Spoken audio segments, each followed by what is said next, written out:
All right, everyone, we have another big bull day, and I decided to break from what I'm doing and take a quick look at the ES, the June S&P futures contract, and get an idea of where this thing is headed. A couple of technical things real quick. Just threw a channel in place that's approximating the rise that we've had in the last month or so. So this is a daily chart for the ES. It's a June contract. The volume is not really important at this point because the volume only started picking up recently with the switch over in the contract. So that's not going to shed too much light, so I'm sticking strictly on levels here. For volume information, you can always look at the ETFs or the indexes themselves, and we know that it's light, and that ultimately will factor into this. But for now, this chart, that's not important. Again, and also I've chosen channels and where I have the most amount of intersect with the extremes of the day. I'm not doing it on closing price, and it really doesn't matter. Again, it's obviously pretty extreme, and it's going up.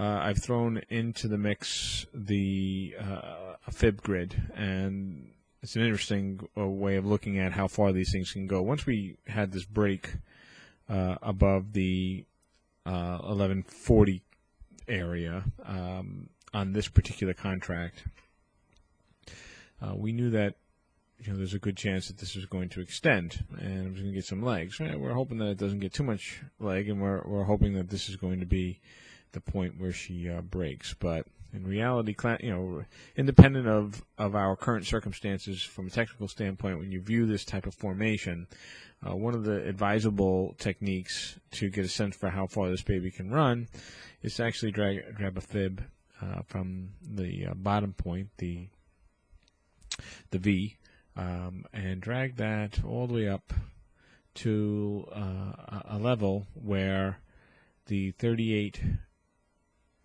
retracement would match the prior peak.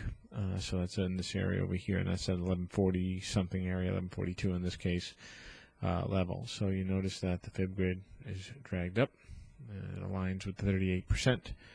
And because typically when things break out and they go to set new highs, they're going to extend by 38%, which would put us somewhere around 1208 on the June contract.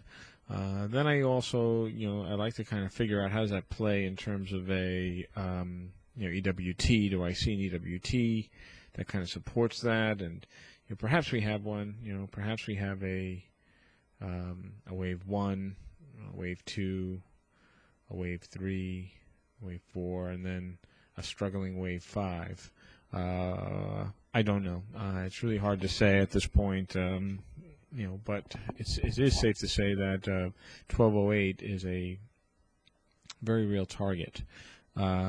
This is a tricky situation for those of us who are short. Obviously I can't continue to ride. It's just not smart. But at the same time, my gut is telling me that we are seeing the final throes here of shorts just giving up.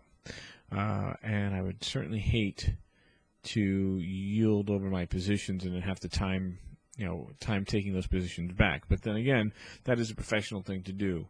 So at this point, I'm letting the day play out. Not quite sure what to expect here to the finish of the day, but I am going to wait and see how the day plays out, and I'm going to make some interesting decisions.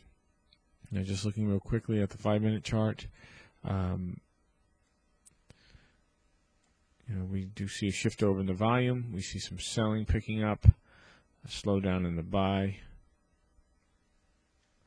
and in terms of the relative strength, we're seeing some pretty clear divergence again, laying down a real quick trend line on the bottom to get a sense for where the support line is running, even if we ran that in through here, and that kind of lines up nicely over here. So it's a real good chance that we're gonna see a couple points come off in the next hour or so or into the close, we may get bounce and support over here in the 172 area, so 1172 area. So, at any rate, really right now it just looks like full steam ahead. They keep moving up, but end of day I'm going to have to make an assessment, probably pull the trigger on some of these short positions and pay the tuition for the lessons learned.